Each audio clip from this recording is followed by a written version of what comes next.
Vulnerability is a word that often gets a bad rap in a culture that values strength, independence, and resilience.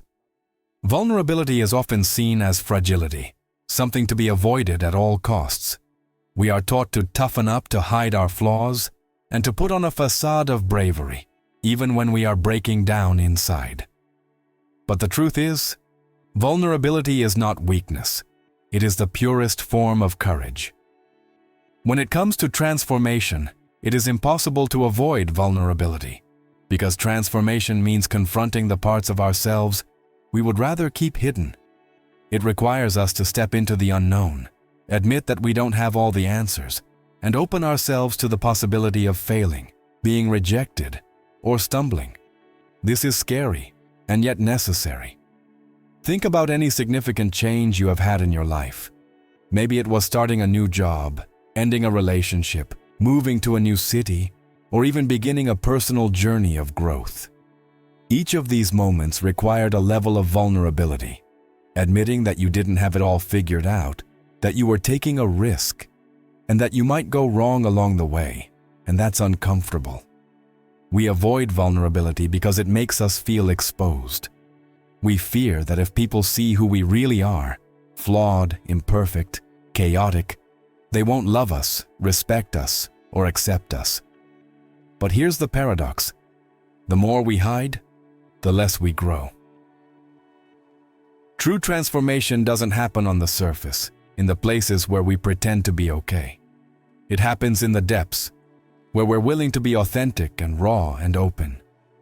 Let me give you an example.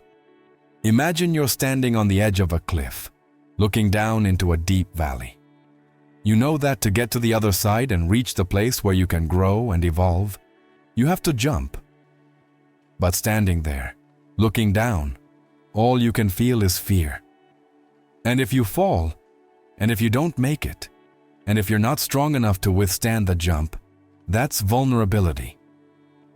It's being on the edge of change, feeling panic, and still choosing to take the leap.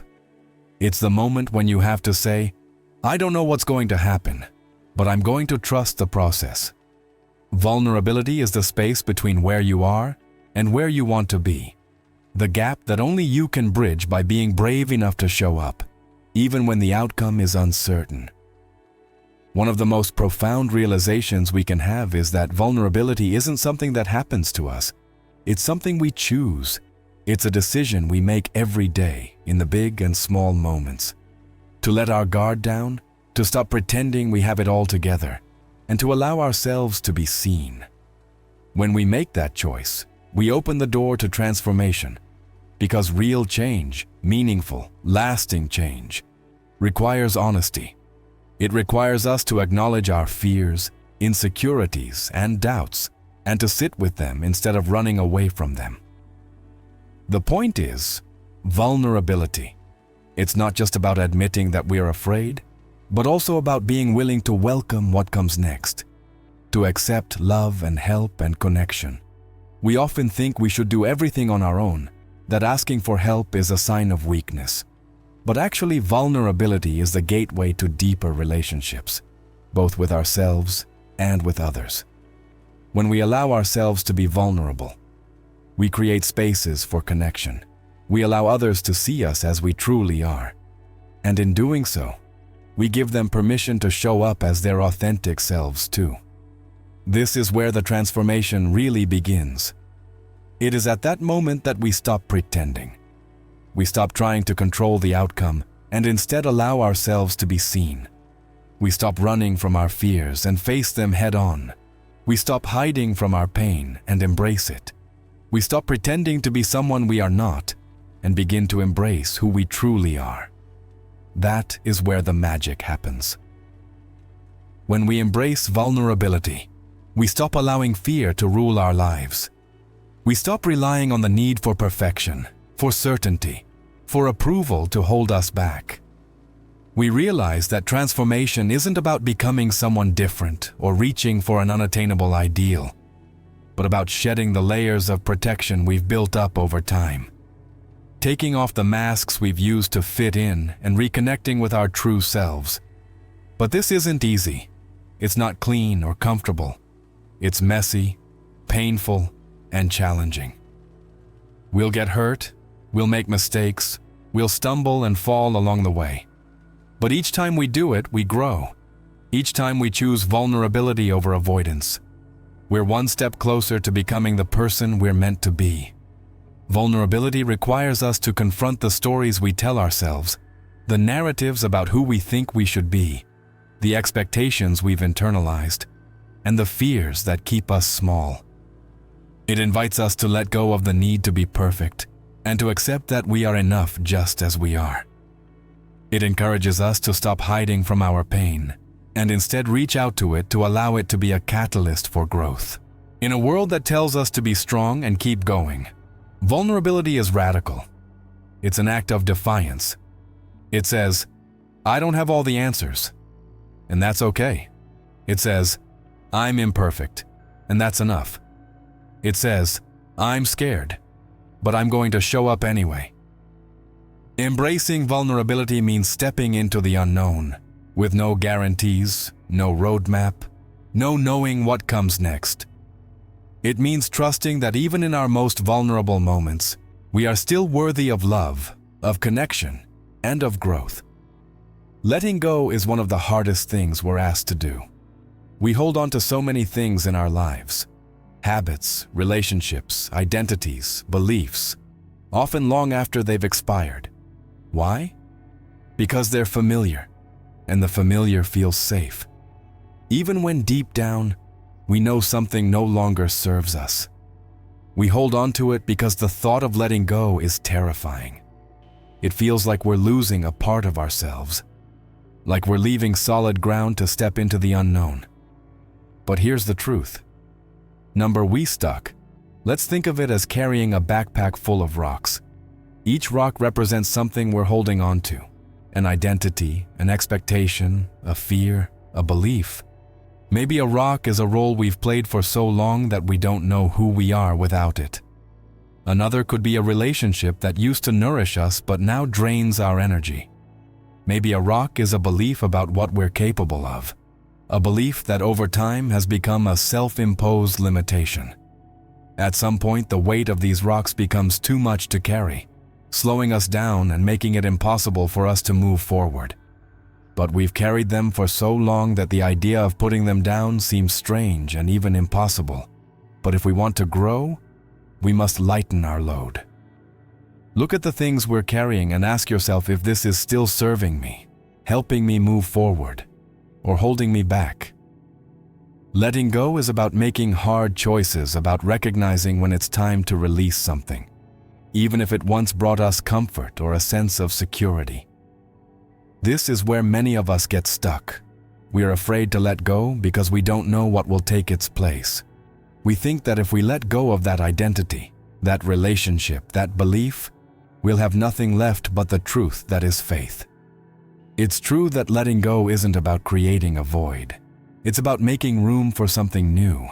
It's about trusting that on the other side of letting go, there is growth, there is transformation, and there is something better waiting for us. But before we can embrace what is, we have to be willing to say goodbye to what is no longer for us. This is especially difficult when what we're holding on to is deeply tied to our sense of identity. Maybe it's a career we've spent years building, but it no longer exists. It no longer brings us joy. Maybe it's a way of being in the world that makes us feel secure, but also stifles our authenticity. Maybe it's a story we've told ourselves about what we deserve or what we're capable of, and while it's kept us small, it's also kept us safe. Letting go requires us to face our fears. Fear of the unknown, fear of failure, fear of losing control. And that's not easy. We are creatures of habit, and we crave certainty. Even when we know something isn't working for us anymore, we often choose to stay in it. Because it's familiar. The idea of taking a step into something new, something uncertain, is enough to keep us holding on for far too long. But here's the thing. The longer we hold on to something that no longer serves us, the more it limits our growth. A plant that has outgrown its pot may have thrived in that pot for a while. But now its roots are cramped, its growth stunted. If the plant isn't moved to a larger pot, if it isn't given room to expand, it will never reach its fullness. Potentially, the same is true for us if we're not willing to let go of the things that confine us. We'll never be able to grow into the fullness of who we're meant to be. Sometimes, letting go means shedding old identities. Maybe we define ourselves by a certain role: mother, father, leader, caregiver, achiever, and that role has shaped our sense of worth for years. But as we evolve, those roles can start to feel limiting. We might begin to wonder if that's all we are, if there's more to us than the labels we've adopted. Letting go of those identities can feel like stepping into the unknown, but it's also an opportunity to discover who we are beyond the roles we've played before. Letting go means releasing beliefs that no longer serve us. Maybe we find we're holding on to the belief that we're not good enough, that we're not worthy of achieving success or happiness in love. Maybe we've carried around the idea that we have to be perfect to be valued, or that we have to reach certain milestones to prove our worth. These beliefs may have motivated us in the past, but they also keep us stuck in a cycle of striving and self-doubt. Letting go of these beliefs is a radical act of self-love. It's a recognition that we are enough just as we are, and that we don't need to prove our worth to anyone. But letting go isn't just about letting go of the big things, identities, beliefs, roles. It's also about letting go of the little things that clutter our lives and our minds. It's about letting go of the need to control every outcome, the need to have all the answers, the need to be right all the time. It's about letting go of the perfectionism of comparison, of fear of judgment. These are the things that take up space in our minds, leaving little room for creativity, for joy, for the spontaneity of letting go. It's a practice. It's not something we do once and then be done with. It's something we have to continually engage with. Life is full of transitions, full of moments when we outgrow what once fit us well. And each time we're faced with the choice, we either hold on out of fear, or we let go and trust that what's important to us will come along. It's important to remember that letting go doesn't mean forgetting. It doesn't mean that the things we released didn't matter, didn't serve us at some point, or didn't shape who we let go of. It simply means acknowledging that we are no longer that person, that we are ready to grow beyond the boundaries we once accepted. There is something deeply unsettling about the unknown. It is that space where certainty dissolves, where control slips through our fingers, and where our carefully laid plans begin to fall apart. And yet, the unknown is where growth happens. It is where possibilities exist, where new opportunities arise, and where we are given the chance to transform in ways we could never have imagined. The unknown is without a doubt one of the most challenging things we can do as human beings. We crave certainty. We want to know what is going to happen next. We want to have a plan, and we want to feel like we are in control of our lives. The unknown is the antithesis of all that is unpredictable. It is confusing, and it often feels like chaos. But it is also where the magic happens when we talk about transformation. We're really talking about change in who we are, how we see the world, and how we live. Living our lives and changing by its very nature requires us to step into the unknown, requires us to let go of the familiar and the comfortable, and venture into a space where we don't have all the answers. This is terrifying for most of us. From a young age, we're taught to seek stability in order to build lives that are predictable and safe. But the paradox of growing up is that stability can quickly turn into stagnation. The very certainty we seek can become a prison that prevents us from expanding. Think about that for a moment. How many times in your life have you held on to something, be it a job, a relationship, or even a way of thinking, because it was familiar even though you knew it didn't serve you? Oh, we all do. We hold on to what we know because what we don't know is scary. The unknown feels like a vast, dark ocean, and we're afraid that if we step into it, we'll be swallowed whole. But here's the thing. The unknown is not the enemy. It is not something we must be feared, but something we must embrace when we lean into the unknown. We open ourselves up to possibilities we could never have imagined. We give ourselves permission to evolve, to grow and change in ways that are beyond our current understanding. The unknown is not just a void. It is a space of potential. It is where creativity thrives, where innovation is born, and where we discover parts of ourselves that we didn't even know existed. But the path into the unknown is never a straight line. It is filled with twists and turns, with moments of doubt and confusion. And fear requires us to relinquish control, to stop trying to map out every step of the journey, and to trust that things will unfold as they should. This is perhaps the hardest part, to trust that even though we don't know what is happening, whatever happens next, we will be okay trusting that even though we cannot see the entire path, the next step will reveal itself in time. The unknown asks us to surrender and give up. It's not about giving up or resigning ourselves to fate. It's about letting go of the need to control every aspect of our lives. It's about recognizing that we can't predict the future, that we can't always know what's coming, and that's okay. It's about making peace with uncertainty and recognizing that uncertainty is not something to be avoided, but something to be explored when we resist the unknown, when we try to control everything. When we hold on to certainty, we limit ourselves. We limit our ability to grow, to evolve, to experience life in its fullness. The unknown is where we find our greatest opportunities for transformation. It's where we discover new strengths, new passions, new ways of being. But we can't access those things if we're constantly trying to maintain control. Leaning into the unknown takes courage. It's the courage to step away from what's familiar, even when that familiarity is comforting. The courage to take risks, to make bold choices, and trust that even if things don't go as planned, we'll find a way through courage. It's not the absence of fear. It's feeling the fear and moving forward. It's all the same, looking into the vast, uncertain future and saying, I don't know what's going to happen, but I'm willing to figure it out.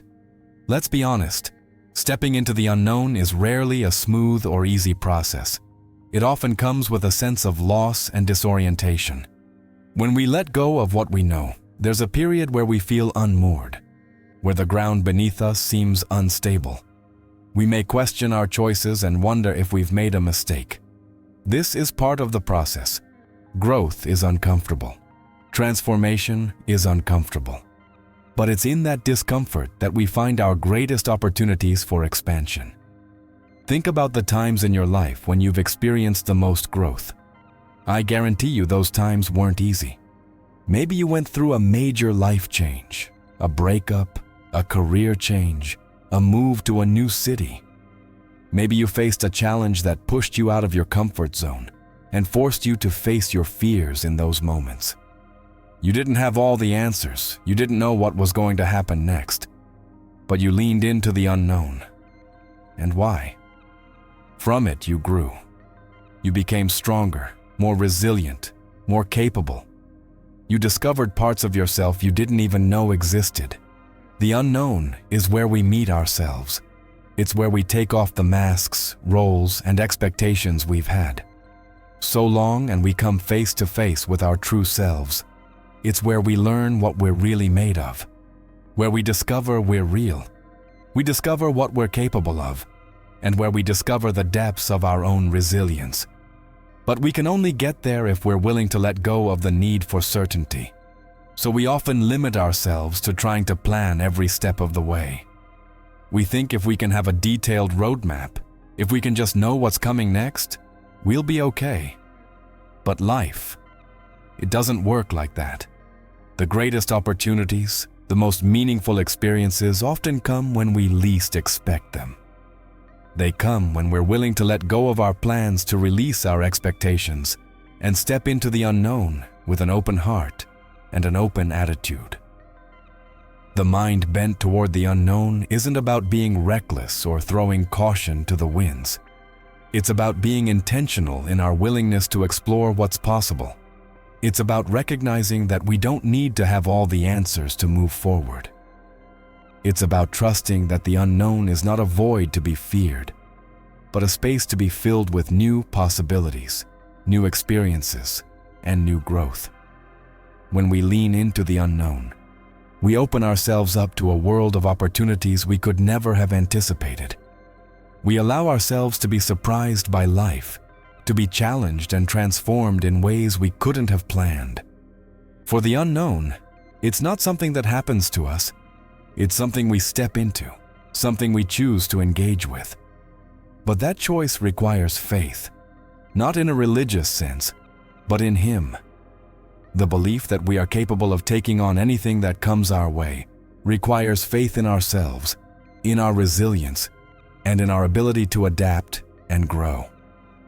When we choose to lean into the unknown, we choose to trust that even though we can't see the full path, we will figure it out as we go. We choose to believe that we are capable of handling uncertainty, of making choices in the face of the unknown, and of coming out stronger on the other side. The unknown is not a place to avoid, is a place to explore. It is a space where transformation happens, where we discover new strengths, and where we grow beyond what we thought was possible. It is where we discover what we are really made of, and where we begin to create life. That is waiting for us beyond the horizon of certainty. Transformation is not a one-time event. It is not something we manage to tick off the list and then move on from truly meaningful transformation. It is an ongoing process, an ongoing evolution that unfolds throughout our lives. It is messy, non-linear, and often full of setbacks.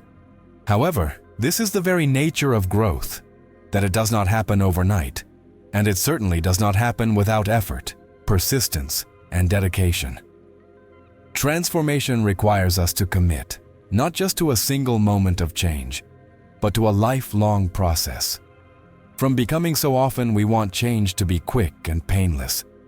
We want to go through a period of discomfort and emerge on the other side as new, better versions of ourselves. But the truth is, transformation requires constant work. It requires showing up day in and day out, even when it feels like nothing is happening, even when progress seems invisible. Commitment to the process is what makes all the difference when we think about committing to the process. It's easy to get caught up in the end goal and the vision of who we want to be, become, or what we want to achieve. And while having a vision is important to focus solely on the outcome, it can be counterproductive if we fixate on the end result. We lose sight of the journey. We become impatient when things don't happen as quickly as we'd like. We either get excited or discouraged when we hit bumps in the road. But transformation doesn't follow a linear path. There are ups and downs, times when we feel like we're making great strides, and times when we feel like we're stuck in this place. That's why it's so crucial to commit to the process. It's about recognizing that growth takes time, that it's okay to move at your own pace. There are times when we feel stuck, when we are forced to face challenges that test our patience and resilience. Think of a seed that has been planted in the ground for a long time. There are no visible signs of growth. The seed is buried hidden beneath the soil, and from the outside it looks like nothing is happening. But beneath the surface there is a whole process unfolding. The roots are spreading. The seed is preparing to break through the surface. The growth is invisible at first, but it is happening, and when the plant finally emerges, it is not the end of the process. It is 2 countries with PE views. It is just the beginning. The plant will continue to grow, to change, to withstand the storms and the seasons. Its growth is continuous and requires ongoing care. Our personal growth is much the same. There are times when we feel like nothing is happening, like we are not making progress, but often the deeper changes are taking place beneath the surface. Committing to the process means trusting that growth is happening. Even when we can't see it, it means showing up. Even when we feel stuck, we know that each step, no matter how small, is part of a larger transformation. One of the biggest challenges we face when it comes to committing to the process is the temptation to give up when things get tough. When we hit a roadblock or encounter resistance, our instinct is often to retreat, to return to what is comfortable and familiar. But growth rarely happens in our comfort zones. The process of transformation is uncomfortable because it asks us to go beyond what we know, to overcome our limitations, and confront parts of ourselves that we may not want to. Committing to the process means accepting that discomfort is a natural part of growth. It means being willing to stay in the discomfort, to sit with it, rather than run away from it. Too often we give up on the process because it feels too difficult, because we don't see immediate results, or because we doubt whether the effort is worth it. But transformation doesn't happen without effort, and it certainly doesn't happen without perseverance. We look at the process of learning something new like a skill, a sport, an instrument. It's frustrating for us at first. We're clumsy, we make mistakes, and it seems like we'll never get it right. But the more we practice, the more committed we are to showing up. Even when it feels hard, the better we become. We don't just wake up one day suddenly competent. That's the result. From countless hours of practice, from pushing through frustration, and from not giving up when it seems like progress is slow, personal transformation is no different.